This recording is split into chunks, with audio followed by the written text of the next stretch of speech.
regulate capitalism so it doesn't turn into crony capitalism? I think we should massively deregulate the American economy. That disallows community banks from competing against Goldman Sachs, Wells Fargo, JP Morgan Chase. The big banks wrote Dodd-Frank. That is why we've seen an 80% decrease in community banks over the last 8 years since the passage of Dodd-Frank, because it makes it nearly impossible for community banks to be able to compete against the Wall Street banks. So if you're an old person and you go up to a bank, that your banker can virtually make any sort of risky financial decision they want to now, because they took that away so that the bankers could make more money off of your money that they're playing around with. This is the kind of deregulation that already caused the 2008 housing. Tell me about how we should have allowed Wells Fargo to pay a price, and those people should be in prison right now for doing what they did. I agree. And lying to federal. Charlie and it was, sounds like and it was a Democrat to Congress and a Democrat Senate advocating and a Democrat president. Advocating to jail bankers, I'm on board, dog. Final thing I'll say on banking regulation.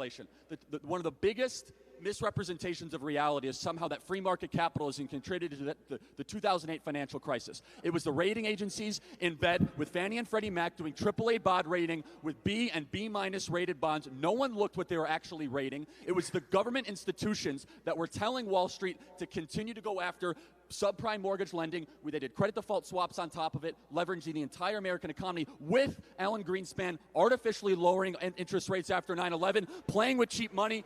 Pair that with the Community Reinvestment Act, and no one actually knowing what they're trading. I don't like liberal all dog. certified We're on the same page. by Washington. We're on the same page, but you sound a lot like a communist when you make those points. I'm just going to let you know. When you're like, let's jail bankers, let's regulate both our politicians and also these corporations.